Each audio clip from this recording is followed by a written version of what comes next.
ये lecture number 8 है current electricity series का, और इसमें हम लोग ओम्स लॉ ये पढ़ने वाले हैं डिटेल में। ठीक है, तो पिछले लेक्चर में मैंने इंट्रोडक्शन दे दिया था कि J equal to sigma E,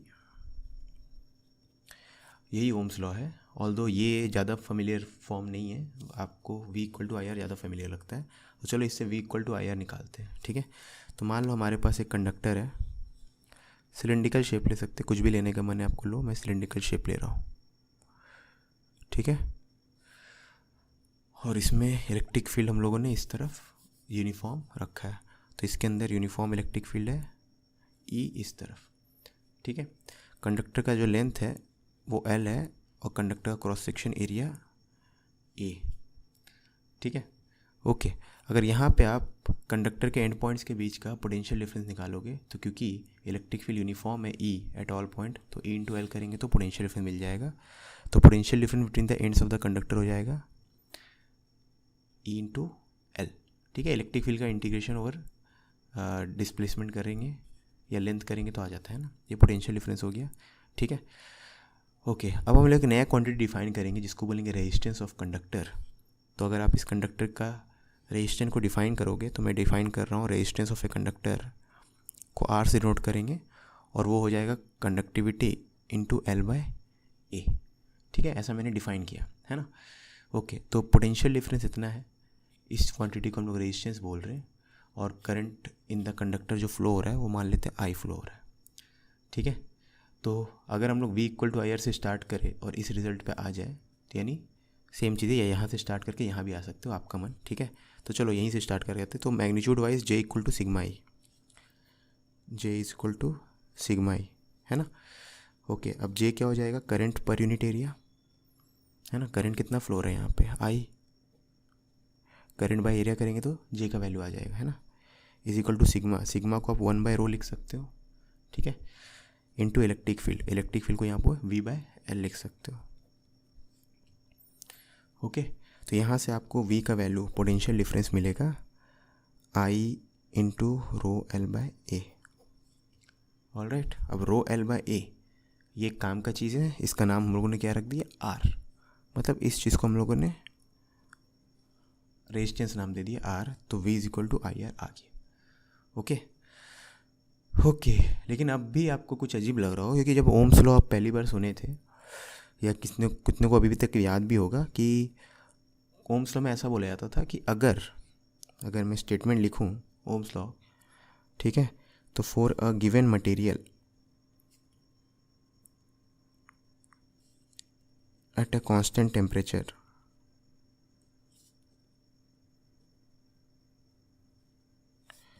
potential difference for a given conductor at a constant temperature, potential difference is proportional to current flowing through it। यही सुनते हैं ना ओम्स लॉ में आप, V is proportional to I for a given material, conducting material है of course. हम लोग current electricity में ये नहीं बोलना चाहते कि करंट खाली कंडक्टर में फ्लो होता है, लेकिन हम लोग शुरू में करंट को डिफाइन करने सिर्फ कंडक्टर में ही करंट का फ्लो स्टडी कर रहे हैं। ठीक है, उसका ध्यान देना, तो कहीं के मैं बोलना भूल जाऊँ कि कंडक्टिंग मटेरियल है, तो मटेरियल जैसे अभी जस्ट मैंने मटेरियल बोल दिया था, तो कंडक्टिंग मटेरियल ही होगा। जितने भी क्वेश्चन हम लोग डिराइव किए सब कंडक्टिंग मटेरियल के लिए तो किए। करंट को डिफाइन करने के बाद हम लोग सिर्फ कंडक्टर में करंट ही पढ़ रहे हैं। ठीक है, तो for a given conducting material at a given temperature या constant temperature, potential difference between the ends of the conductor V is proportional to current flowing through the conductor. ठीक है, V प्रोपोर्शनल टू I है। अब given conducting material at और constant temperature का मतलब क्या है, अब गिवन कंडक्टिंग मटेरियल बोल दिया गया है, तो इसका मतलब क्या है, मटेरियल फिक्स है। तो मटेरियल फिक्स है ना, मटेरियल फिक्स है मतलब सपोज कॉपर का बहुत सारे रॉड्स आपके पास, सबके सब कॉपर से बने हुए हैं। ठीक है, तो मान लो आप कॉपर यूज़ कर रहे हो for example at a given temperature, तो मान लो एट 50 डिग्री सेल्सियस यूज़ कर रहे हो। तो अगर कॉपर और 50 डिग्री सेल्सियस इस पे आप काम कर रहे हो, आप मतलब कॉपर से बना हुआ ही कंडक्टर है और उसका टेम्परेचर 50 डिग्री सेल्सियस है, तो ऐसे कंडक्टर के लिए पोटेंशियल डिफरेंस जो होगा वो करंट के प्रोपोर्शनल होगा। ठीक है, तो जब हम लोग बोल रहे potential is proportional to current, तो सब्सटेंस फिक्स है और टेम्परेचर फिक्स है, कोई भी सब्सटेंस हो सकता है। ठीक है, क्योंकि यहाँ पे देखो जब पोटेंशियल प्रोपोर्शनल टू करंट है, तो इसका मतलब क्या बोलना चाहता है, अगर करंट को डबल करेंगे तो पोटेंशियल डिफरेंस डबल हो जाएगा, यही बोलना चाह रहे हैं ना। ठीक है। तो करंट को डबल करने से पोटेंशियल डबल हो जा रहा, इस चीज़ में सिर्फ करंट को चेंज, मतलब करंट को हम लोग चेंज कर रहे हैं, डबल कर रहे हैं, या पोटेंशियल डिफरेंस को डबल करेंगे तो करंट डबल हो जा रहा है, ठीक है। बाकी और कोई चीज़ चेंज नहीं कर रहे। ये नहीं कि पहले कॉपर से बना हुआ रॉड था और फिर जब हम डबल किए पोटेंशियल डिफरेंस तो आयरन से बना हुआ रॉड को देख रहे हैं, वो नहीं है, इसलिए गिवन बोला गया है, ठीक है। अब ऐसा बोलने से देखो यहाँ पे क्या हो जाएगा, यहाँ पे जो रेजिस्टिविटी जो है वो मटेरियल पे डिपेंड करता है, ठीक है। रेजिस्टिविटी कंडक्टिविटी किस पे डिपेंड करता है, मटेरियल पे डिपेंड करता है ना, और इसके टेम्परेचर पे। तो ये आपको समझना होगा कि रेजिस्टिविटी और conductivity depends on the conductor and its temperature.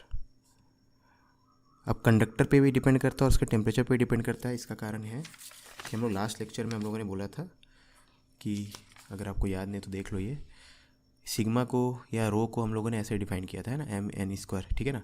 अब एम बाय ई स्क्वायर तो हर मटेरियल के लिए सेम रहेगा। कॉपर के लिए भी mass of electron divide by electron का चार्ज का स्क्वायर, और आयरन के लिए, एल्यूमिनियम के लिए, किसी भी कंडक्टर के लिए सेम रहेगा, ठीक है ना। Number of free electrons per unit volume ये अलग अलग मटेरियल के लिए अलग रहेगा, कॉपर के लिए अलग हो सकता है, एल्यूमिनियम के लिए अलग होगा, ठीक है।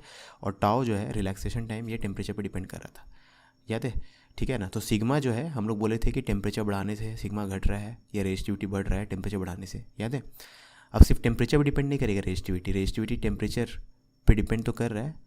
टेम्परेचर पे क्यों डिपेंड करेगा, क्योंकि टाउ जो है रिलैक्सेशन टाइम ये टेम्परेचर पे डिपेंड करता है। साथ में एन पे भी डिपेंड करेगा, और एन जो है मटेरियल पे डिपेंड करेगा, कॉपर से बना हुआ है कि एल्यूमिनियम से बना है कि एंड सो ऑन, ठीक है। तो बेसिकली मैं बोलना चाहता हूँ कि रेजिस्टिविटी या कंडक्टिविटी मटेरियल पे भी डिपेंड करेगा और उसके टेम्परेचर पे भी डिपेंड करेगा। ये वाला पार्ट मटेरियल पे डिपेंड करता है, ये टेम्परेचर पे डिपेंड करता है, ठीक है।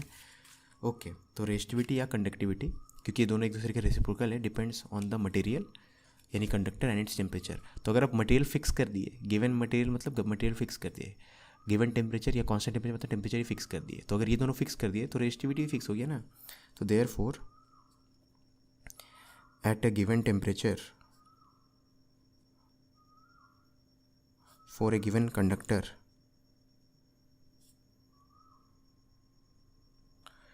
at a given temperature for a given conductor resistivity is constant, ठीक है। क्योंकि रेजिस्टिविटी तो या टेम्परेचर चेंज करने से चेंज होगा या कंडक्टर चेंज करने से चेंज होगा।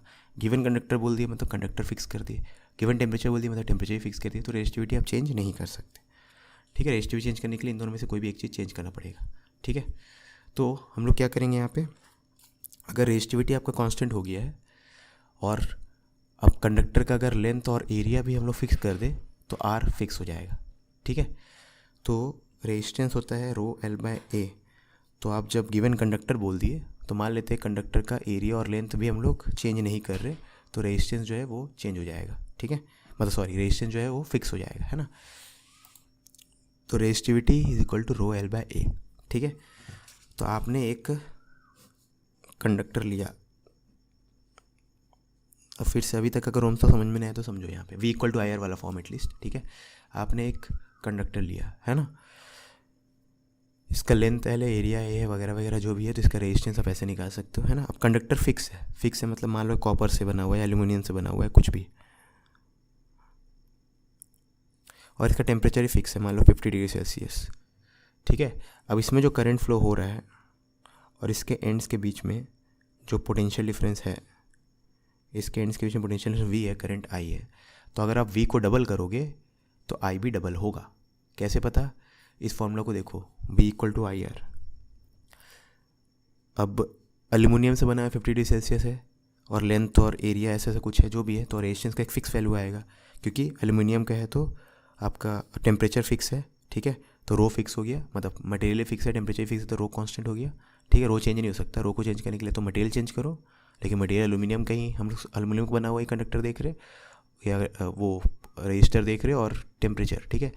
तो टेम्परेचर और मटेरियल में कुछ भी चेंज नहीं कर रहे तो रेजिस्टेंस चेंज नहीं होगा, और रेजिस्टेंस चेंज नहीं होगा तो रेजिस्टेंस इज़ कांस्टेंट, तो इसका रेजिस्टेंस इज़ कांस्टेंट, क्योंकि आप ना टेम्परेचर चेंज होने दे रहे ना मटेरियल चेंज हो रहा है, ठीक है। रेजिस्टेंस कांस्टेंट है तो V proportional to R, sorry V proportional to I, ये हो गया ओम्स लॉ, ठीक है ना। लेकिन जो ज़्यादा फंडामेंटल फॉर्म है ओम्स लॉ का, rho J equal to sigma I, इसमें आपको लेंथ और एरिया ऑफ कंडक्टर वो सब बोलने की ज़रूरत नहीं, क्योंकि इसमें कहीं वो आता ही नहीं है, ठीक है। आप सिंपली ये बोलोगे for a given conductor at a given temperature, यानी सिग्मा कांस्टेंट हो गया, जे प्रोपोर्शनल टू ई।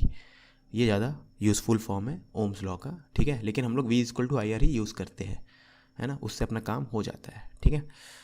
चलो, तो अब V equal to V proportional to I है, तो अगर आप इसका ग्राफ बनाओगे, V प्रोपोर्शनल टू आई है तो V वर्सेस I का ग्राफ एक straight line passing through origin आएगा, ठीक है। V वर्सेस I का ग्राफ ऐसा आएगा, है ना। इसका स्लोप अगर आप देखोगे तो V equal to I R है, तो इसका स्लोप जो होगा वो रेजिस्टेंस के बराबर होगा, ठीक है। ओके, तो अब नेक्स्ट सेक्शन में इसके आगे का देखेंगे।